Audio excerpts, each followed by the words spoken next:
Thank you, Steve. Good morning, everyone. Our message today is both simple and urgent. We need the Congress to step up and protect the people of New York City against terror and protect the people of the United States of America against terror. On behalf of the people of New York City, we call on the Congress to fully fund the Urban Area Security Initiative. As has been done in the past, this initiative provides crucial funding to the NYPD, the Fire Department of the city, the Office of Emergency Management, all of the key pieces of our anti-terror response that has kept this city safe for so many years. As a city and as a nation, we cannot afford to reduce our commitment to fighting terrorism. This is a time of increased threats. It's a time of more complex threats. Therefore, the tools we use to prevent terror are more necessary than ever. I want to thank all the leaders of the NYPD, FDNY, and OEM standing with me today. You'll hear from several of them in a moment. But let me state the obvious. New York City is the nation's top terror target, one of the world's top terror targets. We live with this reality every single day. We know that we are a target for many reasons. We are the economic hub of this country. We are the cultural hub of this country. But we're also a beacon of freedom and tolerance and inclusion. And for many people in this world and causes in this world that sow hatred and division, the very fact that New York City stands as a beacon in this way that's part of why we are a target, because our profound commitment to democracy and tolerance is the exact opposite of these terror movements that try and sow hatred and division. So they want to try and take us down, and we need every tool we can to protect ourselves. In the past, we've been able to rely on the federal government to be a true partner and a strong partner. But we're troubled by what we see in this new budget proposal. Senator Schumer, who's led the way on this, will talk about this in a moment. It is so important that we let the people of this country know that the Congress must step forward to protect not only New York City, but all the places in this country that may be a key terror target. I want to say the NYPD has done an amazing job, and it has to be taken full stock of. Since 9/11, 14 years ago, soon it'll be 15 years, the NYPD has successfully thwarted many, many terror plots directed at New York City. But the NYPD has been able to do this in large measure because of support and cooperation from the federal government. This is no time for that support to be cut back. We particularly know in the wake of the Paris attacks and the San Bernardino attacks that we have to be more vigilant than ever, more prepared than ever. And that's why this federal support is so crucial. We will be vigilant. People of the city know to be vigilant. All of our first responders know to be vigilant. We need the Congress to be equally committed to the safety and security of New Yorkers and all Americans. A few words in Spanish. Estamos llamando al Congreso para mantenga todos los fondos de la iniciativa de seguridad en áreas urbanas. Esta iniciativa nos ha ayudado a mantener nuestra ciudad segura.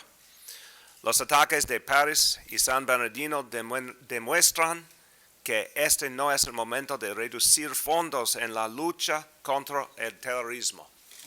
As I said, Senator Chuck Schumer has led the way protecting not only the interests of New York, but led the way in ensuring that we had a strong anti-terrorism effort nationwide. He's spoken out, and it's our honor to have him here with us, our senior Senator Chuck Schumer.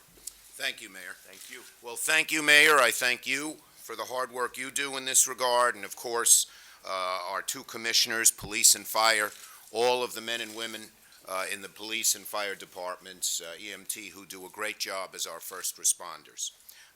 Thank them all for their service. Now, New Yorkers know better than anybody else that we have to remain vigilant against terror. Many of us, most of us, all of us, still live with the wounds of 9/11. We know people who have passed.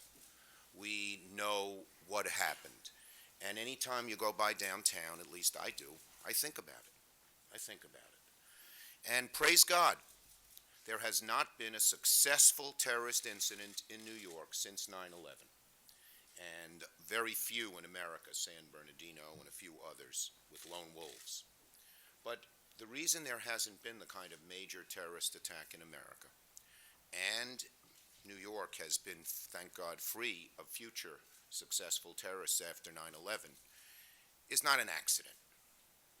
It happened because of the good work at the federal level, at the state level, and at the local level of our protectors, whether they be police, whether they be fire, whether they be FBI, whether they be the NSA, the CIA, and all the others who do such a great job.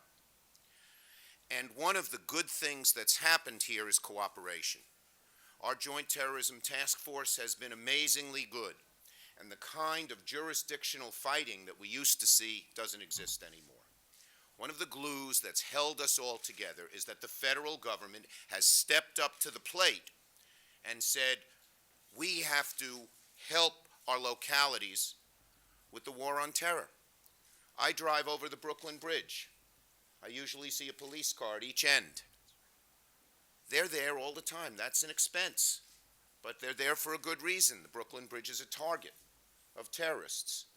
And with our police there, the terrorists get deterred. And these are big expenses that our police and fire departments have. And the federal government wisely stepped up to the plate and said, we're going to defer some of those expenses, because after all, fighting terrorism is above all a national responsibility. The terrorism that we saw on 9/11, the terrorism that we saw in San Bernardino and other places, emanates from overseas in many ways. And so it's a federal responsibility. And that's why over the years we crafted, very carefully crafted programs to fund our localities, help our localities fight terror. And UASI is the best of those programs. The Urban Area Securities Initiative helps. And initially, there was some criticism that the funds were spread over too many places, that they didn't go to the #1 target, New York. We changed that. I worked with Secretary Napolitano, and we changed the formula. She was the former HHS secretary. We changed the formula so it's focused on where the terror threat is, and New York does extraordinarily well in these UASI funding every year, as you'll hear. So I was shocked, disappointed, chagrined to see that this year's budget cut those funds by close to half, from $600 million to $360 million. I called up various people in the administration. I said, what's going on here? At the very time when our security concerns have increased because of ISIS and lone wolves, we're cutting the funds, and not cutting them 5% or 10%, but close to 50%. It makes no sense. And to be honest with you, I could not get a good explanation. Now, I want to say the President and his administration overall have been very good in the war on terror. They've done things that the previous administration hasn't done, in terms of drones and in terms of intelligence and in terms of all kinds of other things. They've been very good, but not here. Not here.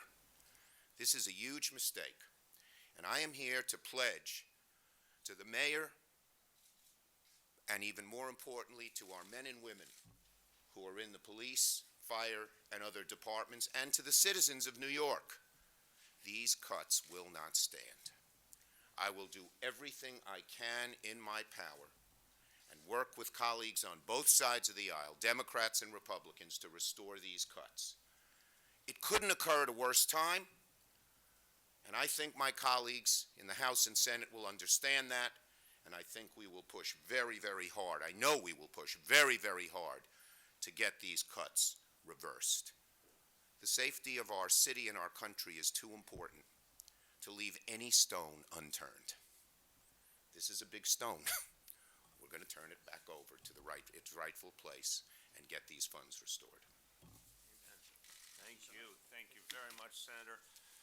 And over these last 2 years, Commissioner Bratton has prepared this city as never before and strengthened our counterterror apparatus Again, he understands how we need stronger efforts to fight terror, and we need the resources to do it. Commissioner Bill Bratton. Thank you. It seems to me that it's indefensible for the federal government at this time to be proposing not only cuts, but extraordinary cuts in monies allocated for Homeland Security, hometown security. Several weeks ago, I appeared before the Senate Homeland Security Oversight Committee to testify about the continued need to deal with the growing threat.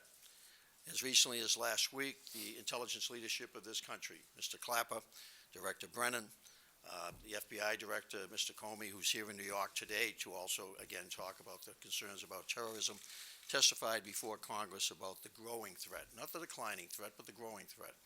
On CBS 60 Minutes Sunday night, the Director of the CIA, Mr. Brennan, talked about the growing threat. The growing threat, the response, we're going to cut the money that is used to defend against this by almost 50%. What does it mean to New York? Based on the preliminary information that we've received, the UASI funds, which amount to about $180 million for this city, will be cut to about $90 million. So that's an approximate $90 million cut to the fire department, police department, Office of Emergency Management. What does that $90 million fund? We have an extraordinary foundation that's been built up over the last 14 years in this city. You know it, you report on it. Joint Operations Center in back of the building. We have a lot of the equipment that we've acquired that's on display. But what we need going forward is the ability to maintain and grow it to meet the new threats. Our ability to do the exercises as recently as the subway exercise, active shooter, that Homeland Security funded in December. We would not be able to do that. We recently acquired 8 new vaporweight dogs. We seek to expand that program. We would not be able to do that. So much of the training, so much of the overtime that pays for so much of the security, we would not be able to do that. We have, over these last 14 years, similar to what London has done, we have created a domain awareness system. Almost 9,000 cameras, thousands of license plate scanners, thousands of radiation detection devices. We're not going to need funds to expand that, to maintain that, to ensure we protect the city. A $90 million cut is unconscionable. And I'm just speaking about New York City. Because this city, we put a lot of our own resources. This is a shared responsibility. Mayor recently, last year, authorized 1,300 additional police officers. More than half of those officers are going directly into counterterrorism capabilities to do our share in meeting the threat against this city. But smaller cities and towns don't have some of the resources that we have built up over time. So the impact on us is huge, but it's also profound around the rest of the country. So I want to applaud the Senator's leadership over the weekend. He brought the country's attention to this issue, certainly brought it to our attention, and as a result of several phone calls were made yesterday, we're all here today. The mayor has clearly shown his support in this area by allocating scarce city resources to this effort, but we cannot let these cuts stand. It's that simple. Thank you very much, Commissioner. You know, we saw an attack on our shores in 9/11. No agency gave more that day than the FDNY, and we depend on them profoundly to help us prevent terror and deal with the effects of any incident. Commissioner of the FDNY, Dan Nigro.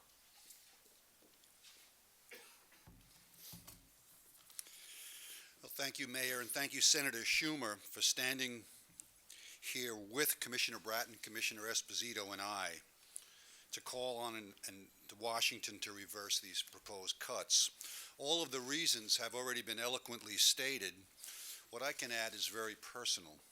15 years ago, just a few minutes away from where we are right now, more than 400 first responders died defending our country. I responded that morning. Commissioner Esposito responded that morning. We survived. A few days later, standing beside Senator Schumer, I was sworn in as Chief of Department. And I might add that Senator Schumer has stood beside us every day since, and his support is much appreciated. Since then, we have, with the help of these funds, worked diligently to prevent attacks and prepare ourselves for any and all eventualities. The loss of this funding would be quite crippling to all first responders, to all New Yorkers, and to all Americans. It's not just important, It's an absolute necessity.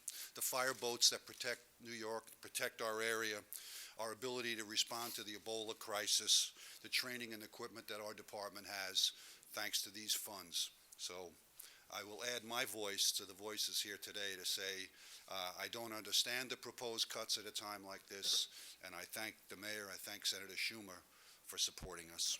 Thank you, Commissioner. Finally, as you heard, another veteran of that tragic day and someone who served our city so well for so long, our Commissioner for the Office of Emergency Management, Joe Esposito. Thank you, Mr. Mayor, and thank you, Senator Schumer, for working to bring this much-needed Homeland Security funding back to the city here. More than half, actually almost two-thirds of New York City Emergency Management's funding comes from these grants, the Urban Area Security Initiatives. We could almost close our doors. We'd have to almost close our doors if this was cut. We support so many of our initiatives. It funds our planning initiatives for man-made hazards such as terrorism, active shooter, and other incidents. We work with our agency partners, including state and federal partners, to ensure that these plans are coordinated. When something happens, you have to have plans that are coordinated, and that's what we do at Emergency Management. It also helps us to conduct multi-agency training and exercises to test and improve our plans. We run tabletop exercises on a regular basis, many of which at the direction of the mayor, for a host of situations to ensure that the city's response is as comprehensive as possible. We do them at our Emergency Operations Center over in Cadman Plaza East, where our headquarters is located. Our public education and information programs, this is one of our main missions, to educate the public on how to best be prepared in case of an incident and how to keep them updated about the event. We do very much outreach to the public, and information is power. We really have to get information out there. Cutting the funding would reduce our capacity to coordinate multi-agency responses to complex and large-scale emergencies. That's response and recovery. Recovery is very, very important. Our Emergency Operations Center stays open until the situation has been completely mitigated, until the last piece of the plan has been functionalized and the event has been reduced. Lastly, we have the city's emergency supply stockpile. This is something that's new. It came about, for the most part, after 9/11. We have the capability to supply 70,000 people for 7 days with basic necessities such as food and water. And those supplies are redone as needed. So that's something that is totally funded by this grant, and if it was reduced, we wouldn't be able to have that capacity. So it's critical that we receive the proper level of funding to keep New York City safe and prepared, and I urge Washington to reconsider these cuts. Thank you. Thank you very much. Thank you, Commissioner. So the bottom line is we're going to fight these cuts. We won't stand for them. We're going to stand shoulder to shoulder with Senator Schumer to reverse these cuts so we can protect the people of New York City. With that, we want to take questions on this topic or anything terrorism related specifically. Yeah. I'm wondering, Senator Schumer, you've spoken about this since 2010, whether it's the cuts to mass transit, the cuts to the ports. Is it a problem that you have to keep talking about this every so? Well, look, I always would rather spend my energy doing good things rather than preventing bad things. But this is just how it is in Washington. Things are a little better now that we have a budget agreement, so there's more room in the budget, which makes it all the more confounding that this vital program was cut. But that's just how it is. That's the job I've been given to do, and I will do everything I can to protect my fellow citizens in New York. Senator, you said you were given not a good explanation. Right. What was the explanation? Well, these were private conversations with some high-up people. The only explanation they used to give is that, well, they're not all spent. The funds that we allocated last year were not all spent. That's true, because when you buy a complicated piece of machinery or even set up a training program, some of that money is spent in year 2. Not all of it is spent in year 1. All of it is allocated and accounted for. And it's sort of a bureaucrat's trick, if you will, to say, well, here's where we can save some money. Let's allocate the money they've already been allocated for next year. That's not a good explanation. We've beat that explanation back in the past, and in fact, until this year, they stopped using it. They did in 2010, as was mentioned. They did in 2011, and then we stopped them from using it. It came back this year, and I would say this, just from my perusings or calls and poking in the federal bureaucracy there, I think this somehow, some bureaucrat came up with this idea, and it rose to a top level without it being stopped. Now it's our job to stop it. It's a mistake. As I said, I think this administration does a very good job on terrorism. I think they're very cognizant of the need and have given resources. But here they made a big mistake, and the mistake shouldn't stand. Let me jump in for a second just to clarify. Hold on one second. Look at what the NYPD, FDNY, OEM have to do every day. And this gets to this point about how this money has been spent well year in and year out. Look at the events just in the last months. We had the papal visit at the same time as the UN General Assembly. We had more world leaders in this city at the same time than ever in our history before, and the Pope. And massive resources were expended to protect everyone involved. It went seamlessly. That was a national, in fact, an internationally important event, and it was our obligation to protect everyone involved. All those resources we received from the federal government over the years allowed us to build a framework to do that. The same with the Thanksgiving parade, the same with New Year's Eve and the ball drop in Times Square. These are events, the eyes of the world are on New York City, and the reputation of the United States of America is on the line. And when push comes to shove, it comes down to the NYPD and the other city agencies to protect everyone. So those resources we've received over the years have given us the capacity to do such extraordinarily complex initiatives, again on a global scale in effect, to do them the right way. That's why there's no room for cutting back, especially as terror threats are growing and becoming more complicated.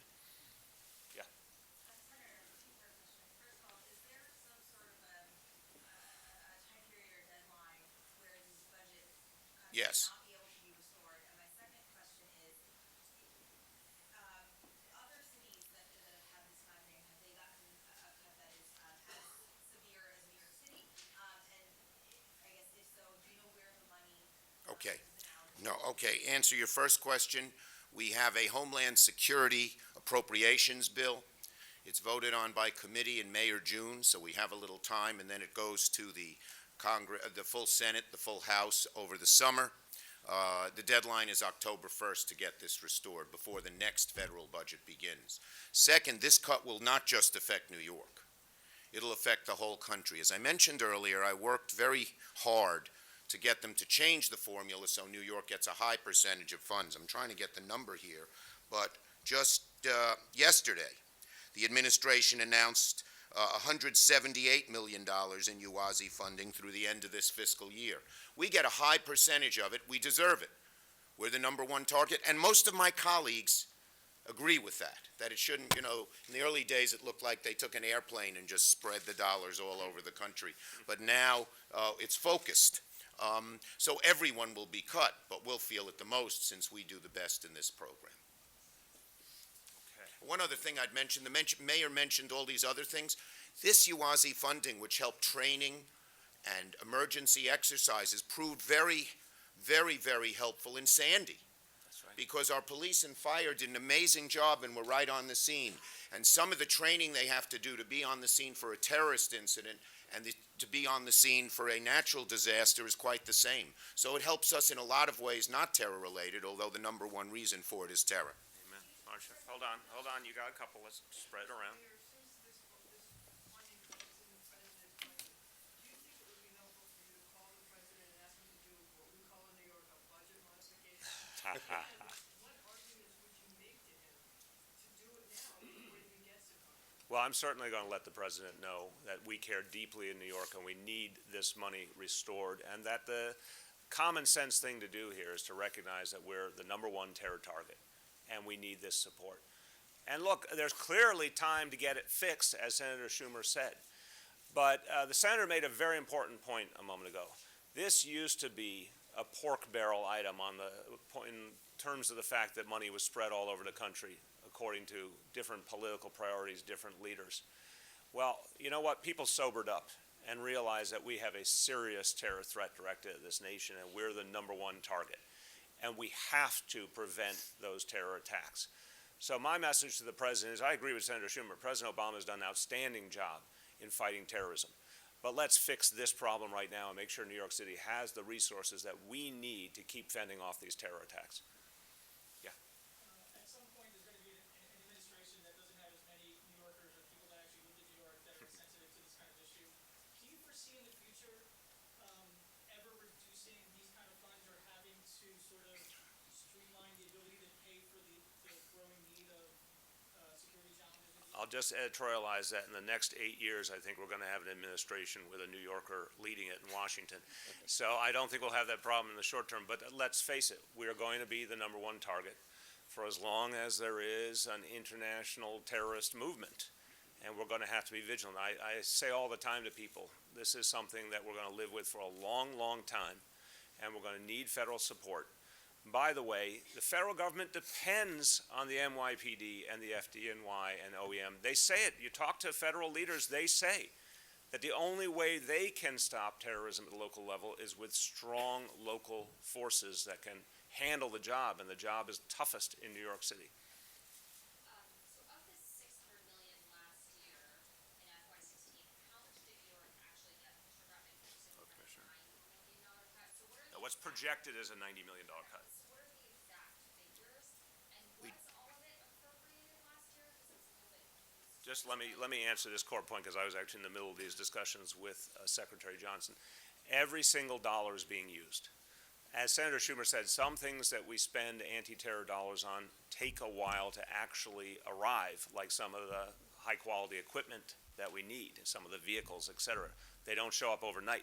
So the money gets spread out to pay for them when they're actually ready. But every single dollar is being used to very high effect. And anyone who says otherwise doesn't understand the reality of what's happening here in this city. Every single federal dollar is being used to fight terror. And let me just say, they have not found, no one has been able to point to dollars being misspent. The only problem, which is a false problem, is some of these expenditures, you allocate them in year 1, but it takes years 2 and 3 to spend them out. And they say, oh, well, that means you didn't spend it all in year 1, we're taking it back. That's bunk.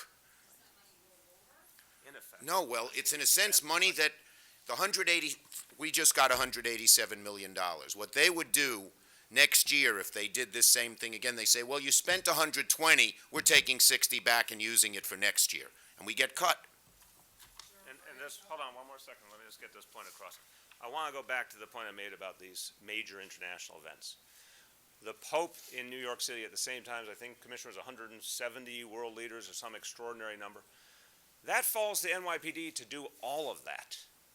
There's not a federal police force on the ground. It's the NYPD doing that work, obviously working closely with FBI, Secret Service, et cetera, but the core of that effort is here. Massive amounts of overtime get expended. A lot of equipment is necessary. The equipment we need has to be improved all the time. We're dealing with greater threats, more complicated threats, more insistent threats than ever.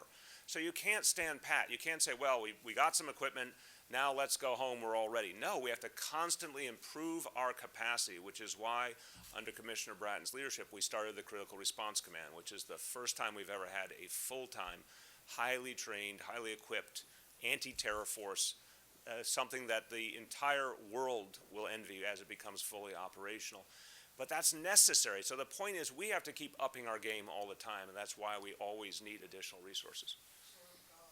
Republicans control Congress, so I'm just curious if any Republican members from New York came and got been invited today to take part in Oh, it. that. And secondly, the word unconscionable has been used, and I wonder if Secretary Johnson, in the chair that he sits in, shares any of this claim, and does he have your confidence, Senator, given what has happened? Yes, okay. Let me say two things. First, Peter King has always been a great ally, and he and I have worked to restore this funding when it's been cut before. He'll be there again. He's already spoken out against these cuts. And so I think this will be bipartisan. In the past, it has been bipartisan, and it will continue to be. I have enormous respect for Secretary Johnson. He fights very hard within the federal agencies to get every dollar he can. So he's not to blame for this? I would not blame him, no. Absolutely not. I can ask you about another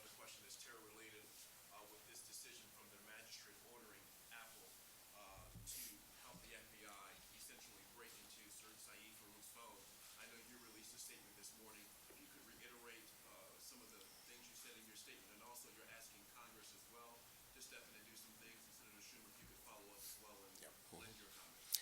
The issue of encryption, the concerns that law enforcement has of being locked out, even with court orders that would allow us, under our system of government, to get access to devices, is of great concern. Director Comey has spoken out on it, Cy Vance, our district attorney, myself, Major City Chiefs.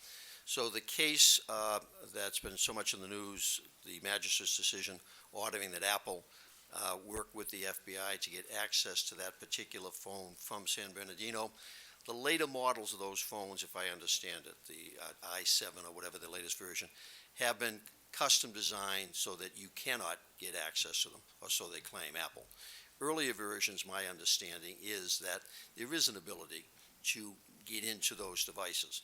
And so the issue on this instance is, my understanding is that the phone may be an earlier model that would allow access if Apple works with the federal government, with the FBI in particular. So it might work for this particular instance in terms of that particular device. But as the senator knows also well, because he's been championing the issue also, going forward, we are increasingly blind for terrorism purposes and for general law enforcement purposes with the new devices and the continuing effort to make them even more secure against even court orders authorizing law enforcement to have access. So I'm very pleased that this magistrate in this particular case has created an instance in which we can once again bring it to light to the American public about how critically disadvantaged law enforcement is in dealing with terrorism or dealing with traditional crime because of the continuing effort on the part of the technology companies to arguably respect the right to privacy. But that right to privacy is not a total right in the sense that if it is being used for criminal purposes, that's where the courts come into play, and that's where this particular court has now come into play. Hold on. Excuse me, he asked. I'll just say, look, I think that what we need done here, first, there's an individual case, but you can't just litigate this on a case-by-case basis. It takes too long. It hampers law enforcement. We need a solution, and we need a solution that protects privacy rights, but at the same time gives law enforcement the tools they need.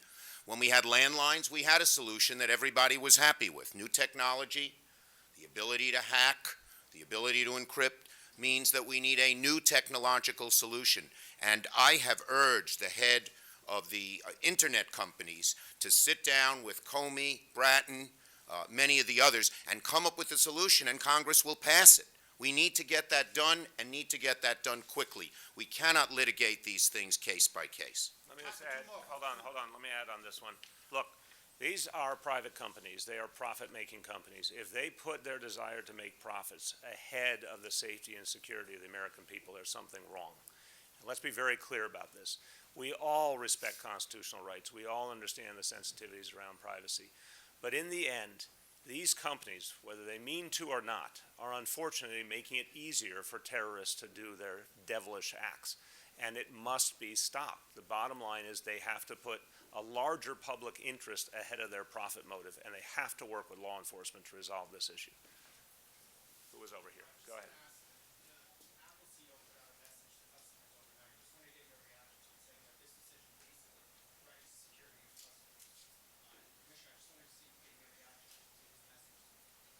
I'm sorry, what was the message that Basically, this decision Court decision. Threatens the security of their customers. I think the terrorist threats and criminal threats threaten their customers much more, being quite frank with you. And this is the crux of the issue. We need to get this issue resolved. The profit motive under the guise of protecting the interests of their customers over the interests of government to protect the lives of those customers. Time for one more, folks, please. Exactly right. Who'd you got? Oh, Rich, go ahead. Just wondered, Senator and Mr. Mayor, the argument you're going to make to restore the funding, is that a moral argument, a pragmatic argument, and what's the leverage that you have? I'll just say it's absolutely a moral argument. Look, nothing would be more devastating to this country than a successful attack on its biggest city. And it would be wrong in every sense if we had not looked for every possible way to prevent that attack. So the senator is exactly right, and thank God he's leading the charge here. We can't reduce funding to stop terror at a point when the terror threat is greater than ever. It makes no sense. Yeah, I would just say yes to all of them. It's every kind of threat. It's a moral issue. The government has a moral obligation to protect its citizens. It is an economic issue. We remember after 9/11, it wasn't just New York City or New York State that was affected economically. It helped push us into a recession. And it's a issue of comity. The federal government is the #1 agency in charge. New York City has a tremendous burden, and the taxpayers of New York City actually pay a disproportionate amount to prevent our city from terror, but that helps protect America from terror since we're the #1 target. So I don't know of any basis that you can argue against this, any. Amen. And the funds, as I said, go to where they're supposed to go. There may have been an argument 5 years ago, they didn't. That was straightened out when Secretary Napolitano, at my urging, changed the formula to focus on the high terror targets. I don't know of any good argument for cutting these funds, none. Okay, thanks, everyone.